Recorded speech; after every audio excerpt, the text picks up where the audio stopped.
सरसों का तेल एड़ियों के ऊपर लगा के सॉक्स पहन के तो सो जाए, ये भी इलाज बड़ा बेहतरीन है। इससे भी तेज करना चाहते हैं, वैजलीन ले लें, वैजलीन 100 ग्राम, गंधक आंवला सार उसमें डाल लें सिर्फ 20 ग्राम। अब ये आपकी मरहम तैयार हो गई है, ठीक है। इस मरहम को लगा के आपने सो जाना।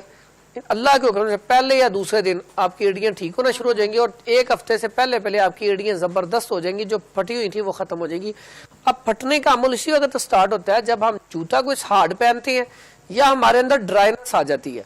अब होंठ भी तब फटेंगे जैसे आप जमीन लें, कोई जमीन के, आपने कभी जमीन देखी होगी, उसके ऊपर बड़ी खूबसूरत फसल लगी हो, आप उसको पानी लगाना छोड़ दें, आप कुछ अर्से तक पानी लगाए ही ना, अब फसल झड़ना शुरू हो जाएगी और सड़ना शुरू हो जाएगी, फिर वो फसल ऊपर से तबाह हो जाएगी, जमीन को क्रैक्स पड़ना शुरू हो जाते हैं।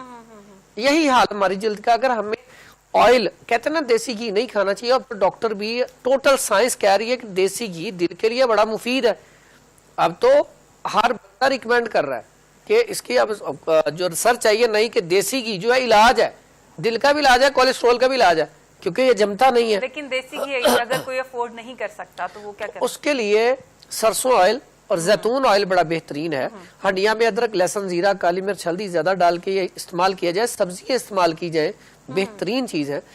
तो होंठों के ऊपर लगाने के लिए बड़ी बेहतरीन चीज है कि अगर आपके होंठ फटे हैं तो आपके पास एक तो होंठ और जिल्द दोनों के लिए मैं बताता हूँ, अक्सर लोगों की फट जाती है। उसमें अगर जिल्द फटी है, होंठ फटी है, उसके लिए आप अर्के गुलाब लें, उसके अंदर ग्लिसरीन शामिल कर लें थोड़ी सी, और तो उसके अंदर थोड़ा सा वो लेमन हल्का सा टच दे दें, इतना बेहतरीन है। आपको रुई के साथ लगा लें होंठों के ऊपर भी, यहाँ पे भी।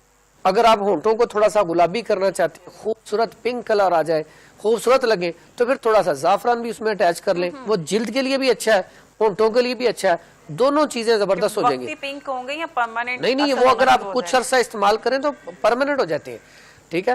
फिर उसके बाद दही बड़ी बेहतरीन चीज है, मलाई, जो बलाई हम कहते हैं ना, जो उतारते हैं, बलाई इतनी अच्छी चीज है कि अगर आप बलाई लगाना शुरू कर दें, हल्की सी आप लगा लें, तो इससे भी चिकनाई जो है आ जाती है और ड्राइनेस खत्म होती है। बाज लोगों को मैं पता क्या कहता हूँ, लस्सी लेके वो अपने वो उसके ऊपर वो उसमें के अंदर मक्खन होता है वो लगाए, या दूध नहाने से पहले थोड़ा सा दूध अपने ऊपर मालिश कर लें, ठीक है, तो वो दूध से ही खारिश भी खत्म होती है, जिल्द के अंदर बड़ी ग्लो आ जाती है।